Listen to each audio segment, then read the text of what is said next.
Okay, folks, we're ready for the moment of truth here, where we get everything laid out so we can cut these pins. Cutting the pins to fit these tails accurately is the most important part. We've already got a marking gauge on the back. The pins don't need a scoring mark on the sides because that's where the pin will be. But I'm going to put this pin in front of this at this level, and what I'm going to do is drop it down to the height of this block of wood, this square block of wood. I could use a plane or anything like that, but the block of wood makes it easy to hold it tight up against there as I'm doing this grain. And what I'm going to use is the end of that block of wood to rest this pin board. Now it's tilting, so I need to adjust it a little bit so that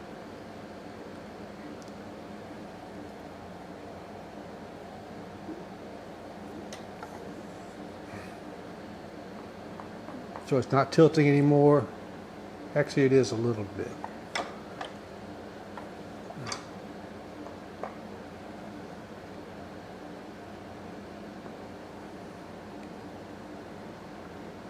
Okay, so really important part. I need an edge so that I can have a positive stop to bring this up to it.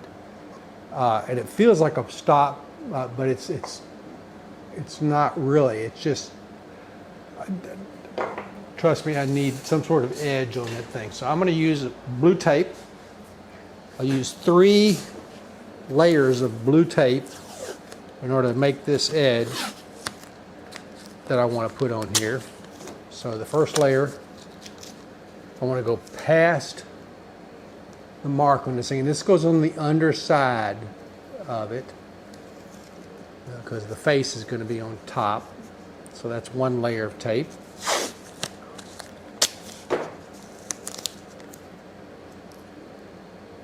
Try to get it to match up pretty closely. There's the 2nd layer of tape.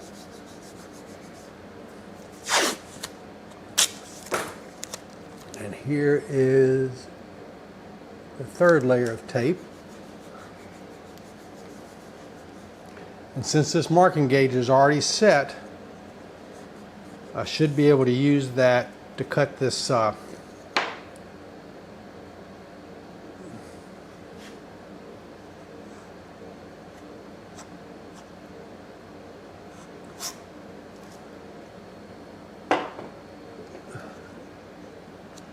cut that. So what I'm going to do is use this knife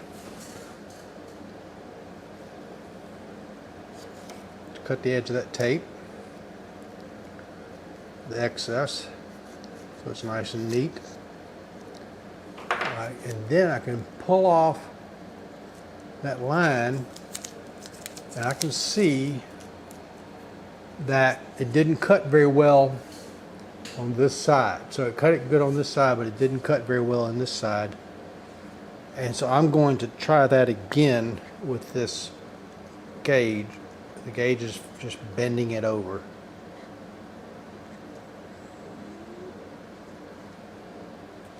So what I'm going to do is cut it with a knife.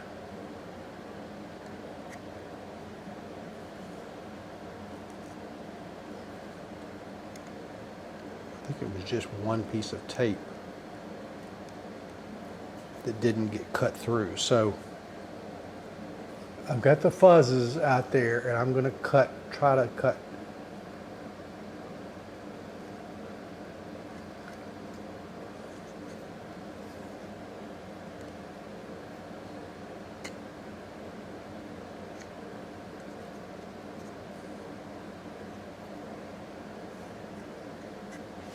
All right, so best job I can do right there. So what this does is since the tape is on the bottom, as I pull this towards it, it touches that tape, and that becomes a firm resource. And the front edge of these tails matches perfectly here. So I like that. It means less preparation at the very end, and I want them to line up perfectly on each side here as we're doing this. Now, that's all good. What I'm going to do now is just simply put a line with this 0.3 pencil, and I'm going to put a line next to each one of these tails on the pin board. All right, so I've got my line out there. On the middle one, I can't reach all the way back because the pin's a little bit too thick, or the pencil's a little bit too thick. But I've just drawn 4 lines. I'm going to take this and move it back, and you can see the 4 lines right here. This one looks like it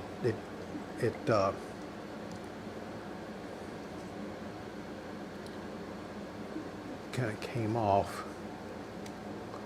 There we go. So the lines are on there. Now the lines are not what I want to mark to. I'm going to use that as a confirmation that I am in the waist side with this saw blade of this thing. Now here's the trick. I need the thickness of this saw blade, and one way to do this is the way Rob does it, Rob Cosman, is he takes his saw blade and he puts it on, puts the marking gauge on the saw blade, holds it down tight. Let me move it so that I can hold it with the with this thing like this, and you can hear the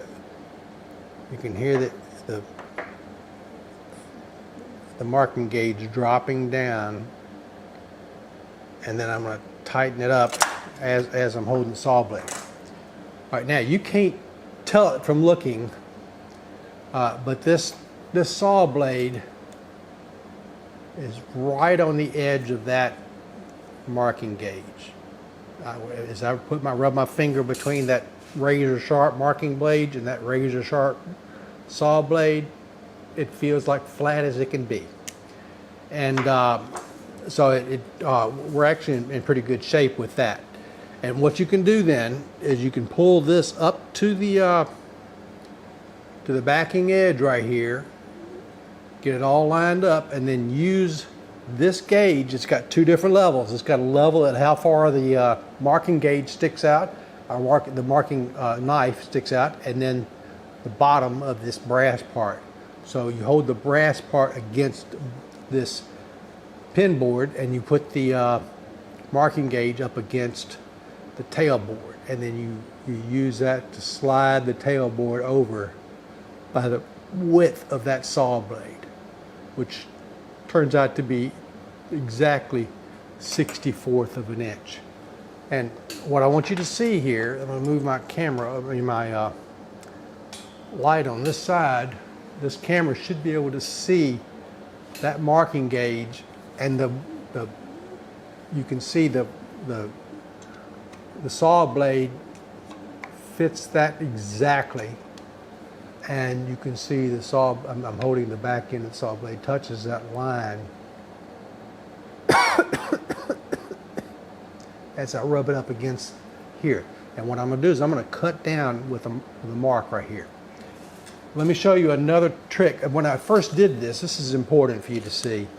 I thought I could just leave it lined up and use a single-sided bevel gauge. So this knife has no bevel on this side, and so I could rub that against here, and the edge of that blade would go exactly down there, 0 width problem, and I could use that to make a mark on the front, holding it down like this to make a mark on the front, and I'd make about 1/8 of an inch mark or something like that. And so that this does the right sides, and then I ground another blade which would do the left side. So this is a single side blade, and that's ground down, razor sharp, and it's got a flat on this side. So you can see the bevels on both sides of those blades, and the back sides are both flat. So there's a left-hand version and a right-hand version. Here's the whole problem with using that approach. I tried it several times. The cut it makes is so thin that you can hardly see it. I had my magnifying glasses, you know, those headset glasses, and I still had a hard time seeing it, because basically you're separating fibers that are running in this direction, and you're separating them like this. They come back together really easily, and so there's no dark spot that you can see a clear edge or anything like that, and so that was a lost cause. Normally, and a marking gauge across the grain is easy to see, as you can see I did here. But going with the grain, it's very difficult to see that marking gauge. So I gave up on this approach, and that's when I came back with this. Now this is part of Rob's technique, is that he uses, before he cuts the waste of his pins out, he's cut it down with a very narrow crosscut blade.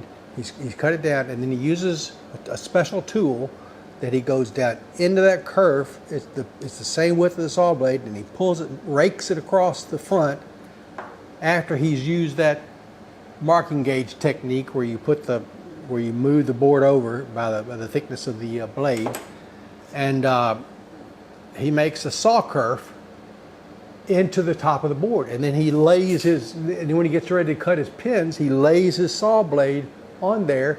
And he's so talented with this, he's so skilled, I should say, that he can cut a straight line down perfectly square in those pins.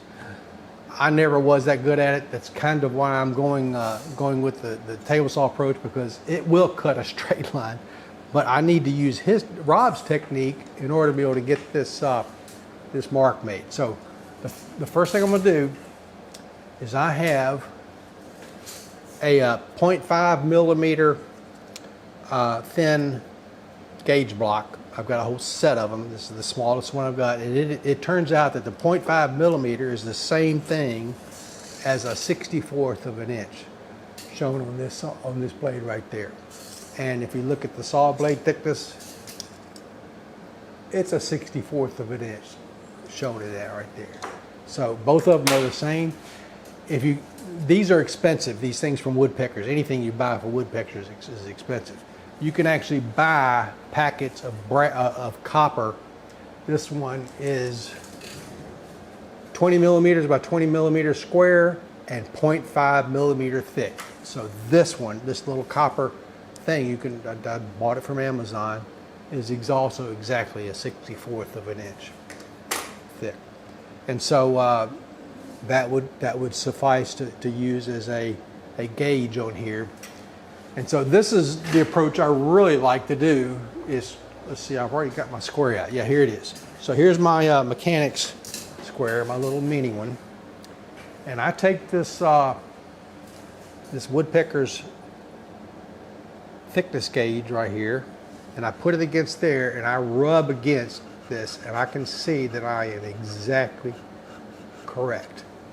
Same thing I did with this, but this is just a little more confirming that that's right. And then I'm going to want to move it the other direction, and I'll put it vertically on here and rub it that direction and get it just right. So I am ready to make my first mark with this saw blade. So I'm testing to make sure that I'm flush on the front here, and I can see the pencil mark, it hasn't moved any. And so I'm going to take this saw blade and I'm going to hold it with my finger up against. Take a look at both. I'm going to show you both camera. Oh, I just touched it. Ha.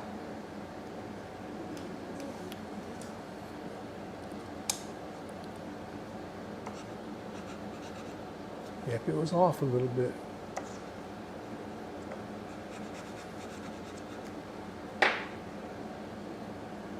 It looks right.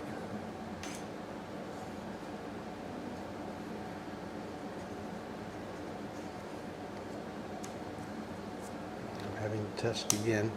This board is just sitting on top, so you have to put pressure down on it to make sure it stays right.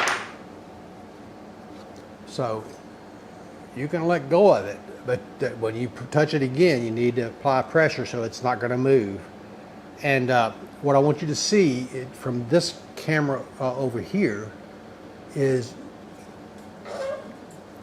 how this saw blade is touching up against that tail right there. But the other side of the saw blade is going to be touching up against the imaginary pin, which is that line right there that will be going into that. It's exactly 1/64 of an inch. So I'm using my finger to hold it in position, and I'm only wanting to make a small cut, a small little curve, because I'm going to finish it with a marking gauge in just a minute here. So I've cut about 1/8 of an inch down, and that's good enough. Something that I can just slip that saw blade into to re-register it here. So I've done it on that one. Now I can do it on this one. The right, if you move it to the left, you can do the right sides of the tails. You move it to the right, you can do the left sides of the tail. So I'm using this little flush cut saw, Japanese pull saw. All right, so I've cut several different strokes down. It's good enough right now, so I'm going to move it back out of the way, and you can see the two marks. And let me get my chisel and clean up that fuzz on the front of there so that it will be a good clean mark. So I'm going to hold my chisel flat up against the blade right there and cut that fuzz off. So there it is. And so this is going to be on one side of that. This is going to be on the same side of the next tail. And we'll be able to make that a little bit bigger. The reason I need to make it bigger is here's what I'm going to do. I'm going to make it about maybe a 1/2 inch long on the front, and then I'm going to take a chisel and I'm going to chisel it out so that I can get, I've got a 1/4 inch dado blade, and I want to be able to put the edge of that blade against the edge of that pin and then finish cutting the pin with the saw blade. And so that's going to be the secret here, and you'll see me doing that in just a moment. So now it's time to pull this back and do the other side of this thing. So we took this marking gauge and we held the cutter on the top piece and rubbed up against the bottom piece with our brass bottom of this gauge. Now we're going to hold the cutter.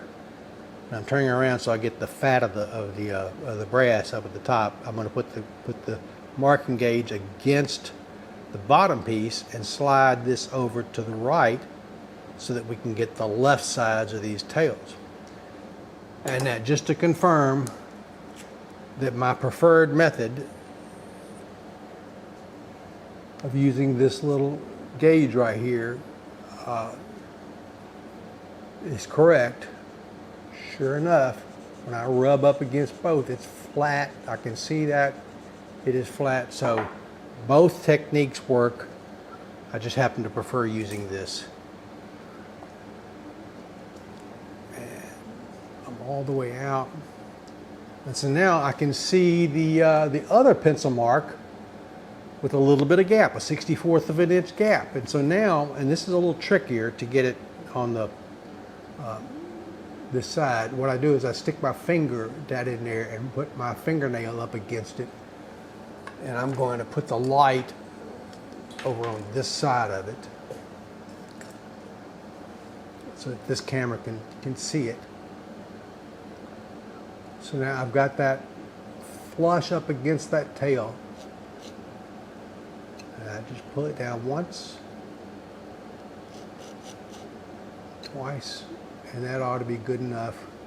Same thing over here, except this time, instead of my fingernail, I'm going to put my thumb up against it.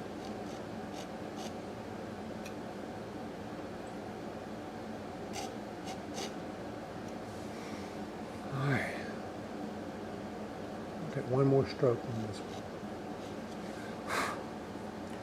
All right, so now I have completely registered the tails against the pins.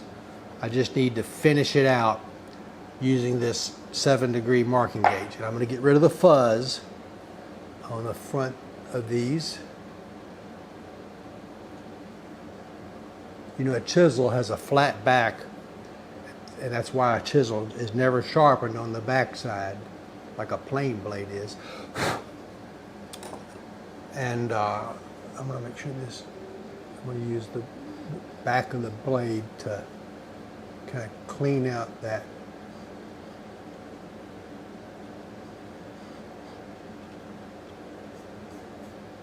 cut.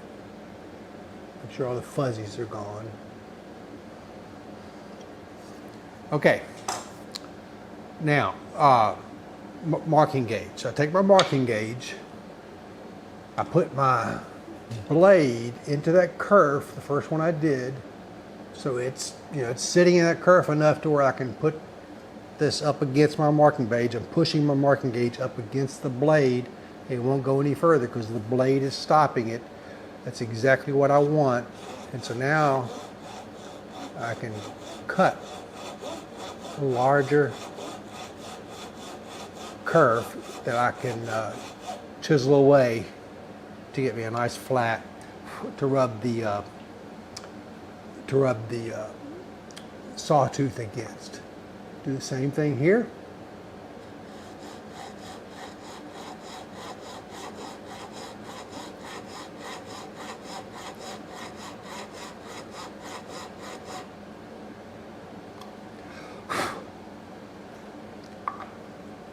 Come on the other side, move the light. This one's a tiny one right there.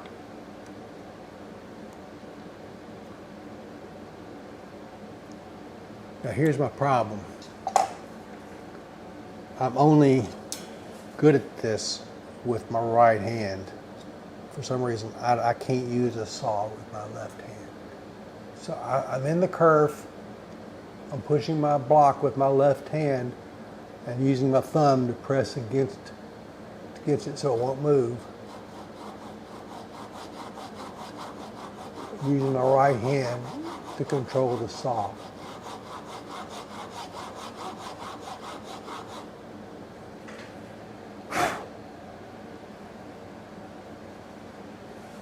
That might not be quite enough, but I'm hoping that it is. I'm going to get it close, holding the blade with my left hand, and then I'm going to switch hands. I was holding the blade in the air as it, you know, using this pressure against it. So it was sticking to it.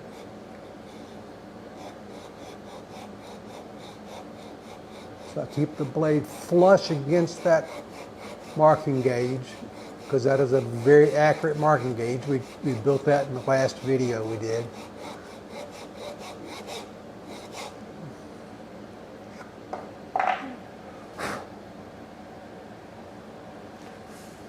Okay, so I've cut down further. We should have enough room now. I'm going to cut the fuzzies off again. We should have enough room now to take this chisel and chisel down to that kerf right there. This is all part of the waist where the tail is going to go.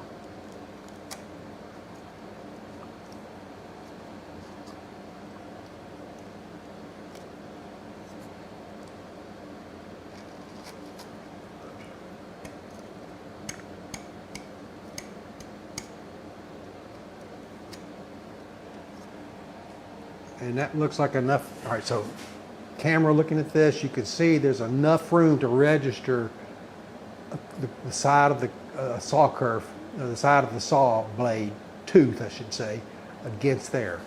And I've got enough room to get the other side of that blade. I'll cut a little bit out just to make sure we've got enough room for the blade to get in there. I'm being very careful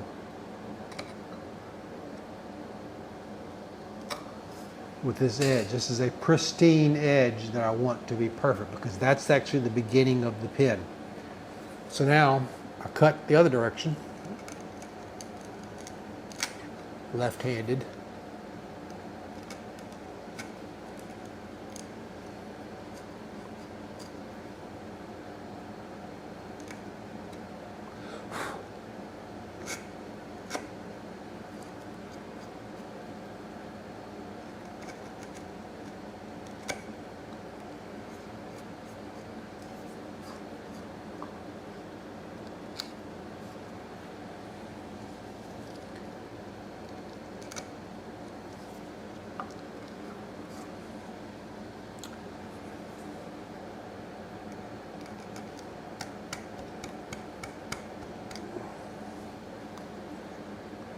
I'm just making sure I've got enough room for the saw, the 1/4-inch thick saw dado blade to fit in there. So now this one's smaller than the rest of them, so I'm going to go all the way to the edges of the cut.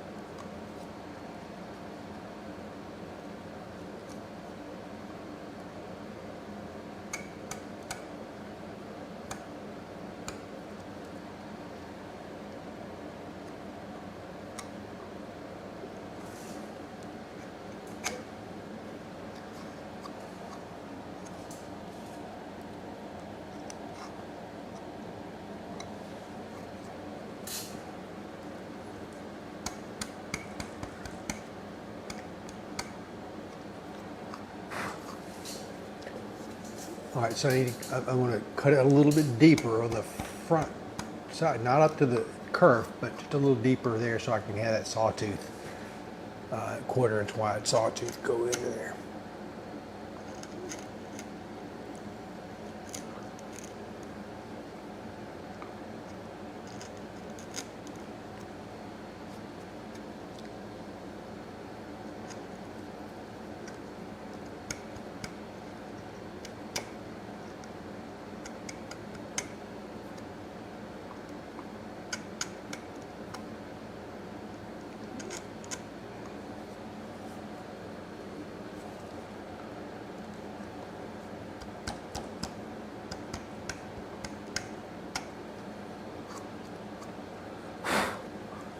Okay, so now take a look at that. It's kind of sloppy work, but that's all waste area. I just need to make room for a saw blade to get in there.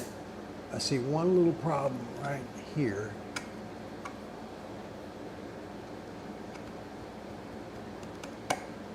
What I don't want is any chance of a false registration against that sawtooth blade. I want it clearly up against this pristine saw kerf that was cut into there, and that should be good.